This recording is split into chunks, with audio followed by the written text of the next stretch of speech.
एक बार पूज्य गुरुदेव श्री तुलसी के पास में एक ईसाई धर्म का पादरी पहुंचा और उसने कहा, आचार्य जी देखिए आप कि ईसा मसीहा ने कितनी बड़ी बात कही है। आचार्य श्री ने पूछा क्या? बोला उन्होंने कहा है कि अपने शत्रु के साथ भी तुम प्रेम करो। तो गुरुदेव तुलसी मुस्कुराए और कहा, हमारे जैन धर्म में भी ऐसी ही बात कही है, पर थोड़ी सी अलग कही है।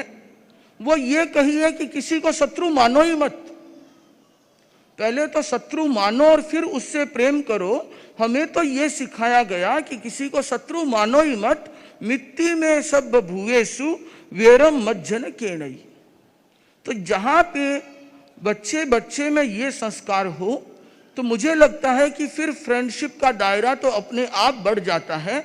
हम किसी के भी साथ शत्रुता का भाव न रखें, मित्रता का भाव रखें। मित्रता के भाव का अर्थ है एक दूसरे के प्रति अनकंडीशनल सपोर्ट का भाव। यदि आप लोगों के भीतर में कंडीशन हो कि वो मेरे साथ में ऐसा करेगा तो फ्रेंडशिप है, यदि वो नहीं करता है तो फिर मेरा उससे कोई रिलेशन नहीं है। या मैं तुम्हारा केयर करूंगा, तुम भी मेरा केयर करो, तो ये तो सौदा है, बार्गेनिंग है, माल बेचना हो गया, फ्रेंडशिप नहीं हुई। यदि मैत्री का भाव, मित्रता का भाव होगा तो वो अनकंडीशनल होगा। Unconditional, one sided.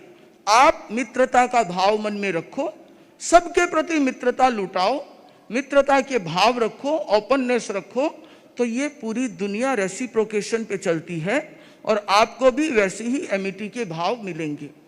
Give amity get amity, give cruelty get cruelty, give enmity get enmity. यदि आपके मन में शत्रुता का भाव है तो आपके जो सामने वाला है उसके मन में भी आपके प्रति शत्रुता के भाव आ जाएंगे। एक रियल इंसिडेंट देना चाहूंगा बिना किसी नाम के।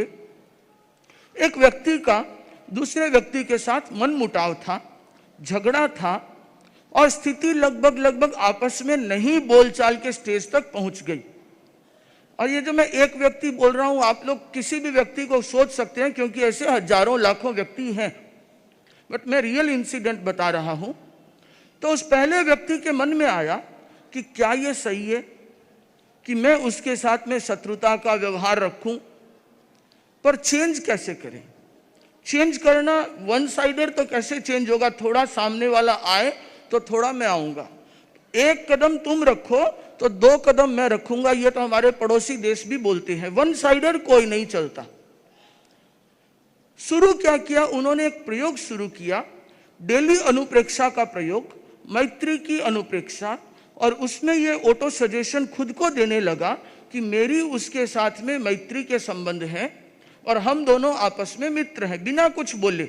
सिर्फ डेली वो मॉर्निंग और इवनिंग में सोने से पहले और उठने के बाद इस अनुप्रेक्षा को पुष्ट करता गया कि मेरा उसके साथ में मैत्री का संबंध है, हम दोनों के बीच में कोई लड़ाई झगड़ा नहीं है।